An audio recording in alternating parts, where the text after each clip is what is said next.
I'm your host, Chris Barbee of Alumni Relations. On this edition of 10 over 10, 10 minutes or 10 questions, we welcome Andy Beachnau, Associate Vice Provost of Student Affairs.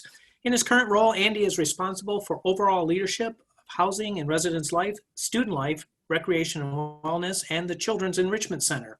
Andy has been at Grand Valley for 38 years in a number of different positions. He began his professional career at Grand Valley as a hall director in 1982 and became a residence life coordinator in 1984. In 1986, he became Assistant Director of Housing and was later promoted to Associate Director of Housing in 1990. After serving 1 year as Acting Director of Housing and Health Services, he was hired as the Director of Housing and Health Services in 1995. Andy received his Bachelor of Arts from Alma College in 1982 in Political Science and Physical Education, his MED in Education Administration from Grand Valley in 1985, and his PhD in 1995 from Michigan State University in College and University Administration. He has also taught graduate courses in the College of Education since 1995. Well, Andy, you've got a lot of college gear that you could be wearing there, but we know which college gear you wear on a regular basis. Thanks, Chris. I'm a Laker at heart. Oh, sure. Well, let's get started with these questions. And I don't know what I'm going to get from you, but I know you're going to make me laugh one way or the other. So, question number one. Name the first street you lived on and how long it took you to cut the grass on your assigned day of cutting the grass. The first street I lived on was Webb Road, and it was a dirt road, so not very long. So we didn't have a lot of grass to cut where I grew up, but we did run the mower around the trees a few times. So that's in southeastern Clinton County. For those that don't know where that is, that's near MSU. Gotcha. All right. What is your earliest memory you have of Grand Valley? I was fortunate to get hired in the early 80s, and I had my father help me with the move in. And at that time, they had a 4th of July parade, and I became part of it on my first day to Grand Valley. I had my stuff loaded. My dad helped me move in, but I couldn't get in because I was part of the 4th of July parade down Lake Michigan Drive. Can you imagine closing Lake Michigan Drive now? And my dad looked at me like, where do you work? And I'm like, maybe the parade is for me, Dad. I don't know. But it turned out it was for the 4th of July. That could only happen to you. When Andy Beachnau has a moment to himself, what is your most favorite thing to do or enjoy? Moment to myself, I think I like to think about sports. And usually when I have a quiet moment, I think about the Detroit Lions, but that doesn't last long. But then it turns to Laker athletics. But seriously, the moments that I really cherish and think about a lot are all the great memories I have at Grand Valley State. Whenever I move around campus and pause, I often find myself thinking back that, hey, I was here, or maybe I helped create the space or the building. So on some level, it's pretty overwhelming. On the other hand, if you want to see the mistakes I made, some of them are all over campus. So I'd be happy to show you where those are too. Oh, I've got something I could bring up here, but I'm not going to bring it up. So what is your favorite season and favorite food to consume during that season? Obviously, it's the fall and a Laker Bowl. There's no other meal that equals the Laker Bowl. So for alums, you know what I'm talking about. Fall day, Laker Bowl, thinking about the weekend. Question number 5. Bob Stoll named you the funniest guy he knew on campus. Who is your favorite comedian? Chris Barbee, of course. Don't even touch a candle to you.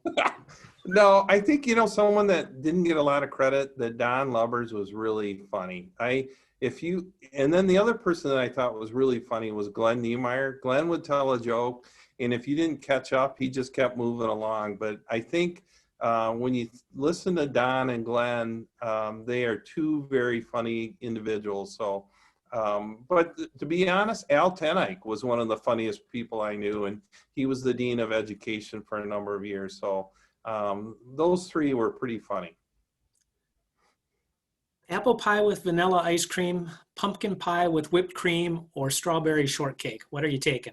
Oh, you got to go apple pie because we live in West Michigan. If you drive up Fruit Ridge, that's the fruit of choice. So apple pie and ice cream is the way to go. So Gotcha.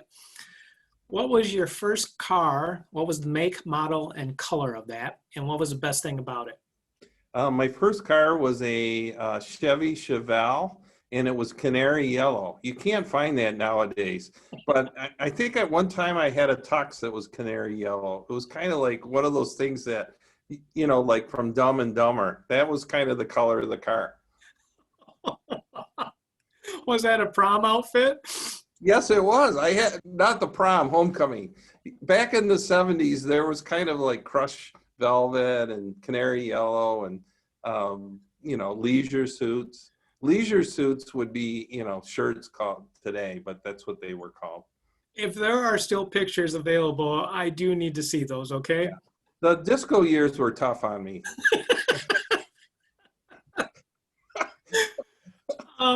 Where was your first office on campus? This is really sad. My first office was in Robinson Living Center, Robinson House, Robinson Residence Hall. And then, 36 years later, we built Holton Hooker. And my new office was like 50 feet from the original Robinson office. So from a career mobility, I moved like, maybe the chains on the football field, maybe 10 yards. But no, my first office was in Robinson, and it's one of my favorite buildings. A lot of memories are there. Took you 38 years to move that little bit of space. Glacial. What would you call your breakfast of champions? Oh, this is really good. Peanut butter toast. I don't know about you. Get Italian bread, some peanut butter, crunchy, of course. I think peanut butter in the morning with a cup of coffee, that's a good way to start the Laker day. Last question. Professionally, what provides you the most satisfaction? I was thinking about what I would share today, and one of the things I'm most proud of is we have over 6,000 beds on campus, and I think about all the roommates and the relationships that developed in student housing. People made a lot of life choices when they lived on campus, and when I talk to alumni now, they share that they met their best friend or their significant other in a housing unit. And I had the privilege of having my own son live on campus, and I think that was true for him too, that some of his best friends he met living on campus. The thing that I always kind of have to pause is that a lot of the Lakers that have graduated from here got introduced to living on campus, and that really kind of framed their university experience where they make connections. So I think I've created a lot of businesses, a lot of politicians, a lot of frontline workers. They all got their start in one of our on-campus housing units. And I think when you really ask people, some of their best times are living on campus. Well, I would agree with you there. I'm still in contact with my college roommates, dating all the way back to Kistler. Not going to bring up the story that my room doesn't exist anymore, but it just came out. Sorry. Oh, it's some future date. For those that don't know, we renovated Kistler, and I had the privilege of expanding the restroom areas. And we had to take a room down, and we chose Chris's first year building room, and we bricked it up. And I didn't let him know. And he found it on a tour, and he kept going back and forth down the curved hallways of Kistler looking for his room. But in reality, it was inside the restroom. So that was what we call an improvement. So I did tell him I took out all his memories and put them in the ravines, and that someday when he's ravine wrapping, he might find a memory or two out there. Yeah, it's still a painful moment for me, but I'm getting by it. So, and I still invited you to be on this show today. So, Thank you, Chris.